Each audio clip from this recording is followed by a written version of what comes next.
Hey guys, welcome to our channel. இன்னைக்கு வீடியோவில் நம்ம என்ன டாபிக் பற்றி பார்க்க போகிறோன்னா, யார் உங்களை வேணான்னு சொன்னாங்களோ அந்த நபருடைய வாயில் இருந்தே நீ தான் எனக்கு வேணும், வேற எந்த நபரும் என் வாழ்க்கையில் முக்கியமே கிடையாது, எனக்கு நீ மட்டும் போதும்னு சொல்ல வைக்கக்கூடிய ஒரு சிம்பிள் பவர்ஃபுல்லான மேனிஃபெஸ்டேஷன் டெக்னிக் தான் இந்த வீடியோ பதிவில் நம்ம பார்க்க போகிறோம்.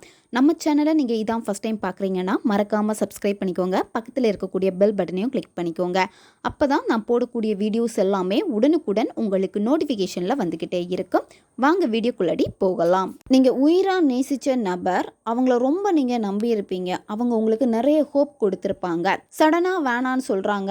ரீசன் வந்து பார்த்திங்கன்னா வேறு யாராவது பிடிச்சிருக்குன்னு சொல்லலாம், இல்லை வேறு ஃபேமிலி இஷ்யூனால் வேணான்னு சொல்லலாம், இல்லை நீங்கள் ஏதாவது தப்பு பண்ணியிருக்கலாம்.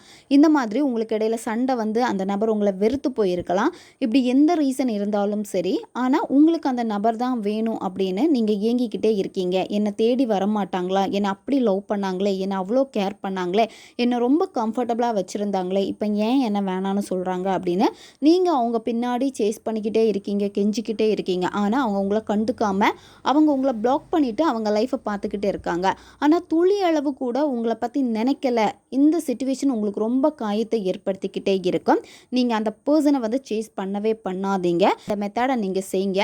யார் உங்களை விட்டு வேணான்னு சொன்னாங்களோ அந்த நபர் ஆட்டோமேட்டிக்காக வெறும் 3 நாளில் வந்து உங்களை தேடி வருவாங்க. உங்களுக்கு கால் பண்ணுவாங்க அல்லது மெசேஜ் பண்ணுவாங்க. இதை நீங்கள் செய்கிறப்போ அந்த நபருக்கு உங்ககிட்ட பேசணுங்கிற ஒரு எண்ணங்களை வந்து உருவாக்கி விடும். அவங்களால கண்ட்ரோல் பண்ணவே முடியாது. உங்கள் வாய்ஸ் கேட்கணும் போல இருக்குது அப்படின்னு சொல்லிட்டு உடனே உங்களுக்கு கால் பண்ணிடுவாங்க, இல்லை நேரில் வந்து மீட் பண்ணுவாங்க.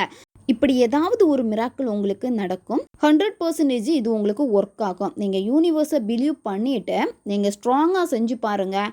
இது உங்களுக்கு 24 ஹவர்ஸ்க்குள்ளாடியும் ரிசல்ட்டை கொடுக்கும். ஏன்னா ஆல்ரெடி எங்கள் சைட்லேருந்து நாங்கள் செக் பண்ணி இது ரிசல்ட்டை கொடுத்ததுனால இப்போ நம்ம சேனலில் வந்து அப்லோட் பண்ணியிருக்கு. அந்த அளவுக்கு பவர்ஃபுல்லான ஒரு மெத்தட் இது. இந்த மெத்தடை வந்து நீங்கள் எந்த டேயில் வேணாலும் ஸ்டார்ட் பண்ணலாம். எந்த நேரத்தில் இந்த மெத்தடை நீங்கள் செய்யணும் அப்படின்னா, காலையில் பிரம்ம முகூர்த்த நேரத்தில் இந்த மெத்தடை செய்யணும். 3 மணிலேருந்து 5 மணி இந்த இடைப்பட்ட நேரத்துக்குள்ளாடி இந்த மெத்தடை நீங்கள் செய்யுங்க. அப்படி இல்லைனா நைட்டு தூங்க போகிறதுக்கு முன்னாடி இந்த மெத்தடை நீங்கள் செய்யுங்க. நீங்கள் ஒரு நாளைக்கு 2 வேளைகள்லையும் இந்த மெத்தடை நீங்கள் செய்யலாம். பிரம்ம முகூர்த்த நேரத்துலையும் செய்யலாம், தூங்க போகிறதுக்கு முன்னாடியும் நீங்கள் வந்து செய்யலாம். இந்த மெத்தடுக்கு உங்களுக்கு ஒரு ஃபோட்டோ தேவைப்படும். யாருக்காக இதை நீங்கள் செய்ய போகிறீங்களோ அந்த நபருடைய ஃபோட்டோ உங்களுக்கு தேவைப்படும். ஃபோட்டோ வந்து சிங்கிள் ஃபோட்டோவாக எடுத்துக்கோங்க. எந்த ஃபோட்டோ உங்களுக்கு ரொம்ப பிடிச்சிருக்கோ அந்த ஃபோட்டோவை வந்து சூஸ் பண்ணிக்கோங்க. ஃபஸ்ட்டு வந்து அமைதியான ஒரு பிளேஸை வந்து நீங்கள் சூஸ் பண்ணிக்கணும். யாரும் உங்களை டிஸ்டர்ப் பண்ணக்கூடாது. நீங்கள் காலையில் பிரம்ம முகூர்த்த நேரத்தில் இந்த மெத்தடை செய்கிறீங்க அப்படின்னா ஒரு தீபம் ஏற்றி வச்சுட்டு அந்த தீப ஒளியில் உட்காந்துட்டு இந்த மெத்தடை நீங்கள் செய்யுங்க. நைட்டு தூங்க போகிறதுக்கு முன்னாடி நீங்கள் செய்கிறீங்க அப்படின்னா உங்களுடைய பெட்டில் உட்காந்துட்டு இந்த மெத்தடை நீங்கள் செய்யலாம். ஆனால் யாரும் உங்களை டிஸ்டர்ப் பண்ணாத மாதிரி பார்த்துக்கோங்க. அப்படி இல்லைனா தனி ரூமில் உட்காந்துட்டு நீங்கள் செய்யலாம். ஒரு தீபம் ஏற்றி வச்சுட்டு இந்த மெத்தடை நீங்கள் செய்யுங்க. ஃபஸ்ட்டு நீங்கள் உங்களை நீங்கள் அமைதிப்படுத்திக்கணும். ப்ரீத்திங் எக்ஸசைஸ் பண்ணணும். மூச்சு மெதுவாக ஆழமாக உள்ளே இழுத்துட்டு வாய் வெளியே மூச்சு வெளியே விடுங்க. இந்த மாதிரி ஒரு 10லேருந்து 15 வாட்டி செஞ்சுக்கோங்க. அதுக்கப்புறம் நீங்கள் என்ன பண்ணணும்னா, நீங்கள் விரும்பக்கூடிய அந்த பர்சனுடைய ஃபோட்டோவை பாருங்கள். அந்த பர்சன் கூட இருந்த நல்ல நல்ல நிகழ்வுகளை நினச்சி பாருங்கள். அவங்க கூட இருக்கிறப்போ நீங்கள் ரொம்ப சந்தோஷமாக இருந்திருப்பீங்க. உங்களை ரொம்ப சந்தோஷமாக வச்சுருப்பாங்க. உங்களை ரொம்ப கேர் பண்ணியிருப்பாங்க. உங்களுக்கு நிறைய விஷயங்கள் அந்த பர்சன்கிட்ட பிடிச்சிருக்கும். அவங்க கூட இருந்த நல்ல நல்ல விஷயங்களை நினச்சி பார்த்துட்டு அந்த சந்தோஷ உணர்வு நிலையை நீங்கள் கொண்டு வரணும். கொண்டு வந்துட்டு அடுத்து என்ன பண்ணணும் அப்படின்னா, நீங்கள் அந்த நபருடைய ஃபோட்டோவில் அவங்களுடைய புருவ மத்தியை நீங்கள் ஃபோக்கஸ் பண்ணணும். 2 புருவங்களுக்கும் நடுவில் இருக்கக்கூடிய பகுதி தான் புருவ மத்தி.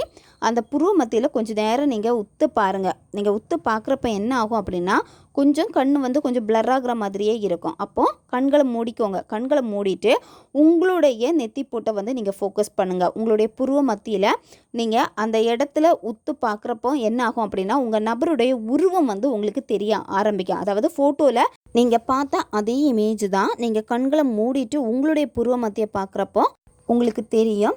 அடுத்து என்ன பண்ணணும் அப்படின்னா, உங்களுடைய வலது கை மோதிர விரலால் வந்து நீங்கள் என்ன பண்ணணும் அப்படின்னா, உங்களுடைய புருவ மத்தியில் அழுத்தம் கொடுக்கணும். அழுத்தம் கொடுத்துட்டு அந்த நபரை நினச்சிக்கிட்டு யூ வில் பி மைன் அப்படின்னு நீங்கள் சொல்லணும். நீ என்னுடையவன் அல்லது நீ என்னுடையவள். நீங்கள் யாருக்கு பண்ண போகிறீங்களோ, இப்போ வந்து பாயாக இருந்தாங்க அப்படின்னா நீ என்னுடையவன், கேளாக இருந்தாங்கன்னா நீ என்னுடையவள், இந்த மாதிரி சொல்லுங்கள். இல்லை இங்கிலீஷ்லேயே நீங்கள் சொல்லலாம். உங்களுடைய புருவ மத்தியில் அழுத்தம் கொடுத்துட்டே இந்த வார்த்தையை நீங்கள் சொல்லணும். அந்த நபரை வந்து நினச்சிக்கிட்டே உணர்வு பூர்வமாக அதை நீங்கள் வெளிப்படுத்தணும். சரியா? அந்த நபர் உங்களுக்கு கூட தான் இருக்காங்க, உங்களுக்கு சொந்தமாக இருக்காங்க அப்படின்னு விஷுவல் பண்ணிக்கிட்டே நீங்கள் சொல்லணும். இந்த வார்த்தையை வந்து நீங்கள் 21 வாட்டி நீங்கள் சொல்லிக்கோங்க. சொல்லிவிட்டு அதுக்கப்புறம் என்ன பண்ணணும் அப்படின்னா நார்மல் ஆகிக்கோங்க. நீங்கள் புருவ மத்தியிலேருந்து கையை எடுத்து வச்சுட்டு அடுத்து நார்மல் ஆகிட்டு பிரபஞ்சத்திற்கு மனசார நீங்கள் நன்றியை தெரிவிங்க. ஒரு 10 நிமிஷம் உட்காந்து செய்ய வேண்டிய மெத்தட் தான் இது. கரெக்டாக ஃபோக்கஸ் பண்ணீங்க அப்படின்னா இது உங்களுக்கு ரிசல்ட்டை கொடுக்கும். கண்டினியூவாக இந்த மெத்தடை நீங்கள் 7 நாட்கள் ஃபாலோ பண்ணணும். இடையில கேப் எதுவுமே விடக்கூடாது. நான்வெஜ் சாப்பிட்டுட்டு இந்த மெத்தடை நீங்கள் செய்யலாம். பெண்கள் தீட்டு சமயத்தில் இந்த மெத்தடை நீங்கள் செய்யலாம். இப்போ நீங்கள் தூங்க போகிறதுக்கு முன்னாடி இதை செய்கிறப்போ சாப்பிட்டுட்டு உடனே உட்காந்துட்டு மெத்தடை செய்யக்கூடாது. சரியா? அப்படி நீங்கள் செய்கிறப்போ வந்து உங்களுக்கு ஃபோக்கஸ் இருக்காது. அதனால் நீங்கள் 1 or 2 hour விட்டு தான் நீங்கள் இந்த மெத்தடை செய்யணும். அதனால் கரெக்டாக பார்த்துட்டு தூங்க போகிறதுக்கு 2 hours முன்னாடியே நீங்கள் சாப்பிட்ருங்க. இந்த மெத்தடை நீங்கள் செஞ்சு முடித்த 1 வீக்குக்குள்ளாடியே இது உங்களுக்கு ரிசல்ட்டை கொடுக்கும். யாரை நினச்சி இதை நீங்கள் செஞ்சீங்களோ எவ்வளோ கோபம் வெறுப்பு இருந்தாலும் அது எல்லாமே மாறி அவங்களே உங்ககிட்ட வந்து பேசுவாங்க. அவங்களுடைய ஆழ்மனை வந்து பார்த்திங்கன்னா உங்களுடைய நினைவை வந்து தூண்டிக்கிட்டே இருக்கும். உங்ககிட்ட பேசணும்னு அவங்களுக்கு தோணிக்கிட்டே இருக்கும். நீங்கள் அவங்கள தேடி போகணும் அவசியமே இல்லை. அவங்களே உங்களை தேடி வருவாங்க. மேனிஃபெஸ்டேஷன் பண்ணதுக்கப்புறமா உங்களுடைய நார்மல் வேலை என்னவோ அந்த வேலையில் ஃபோக்கஸ் பண்ணுங்கள். அவங்கள நீங்கள் சேஸ் பண்ணக்கூடாது.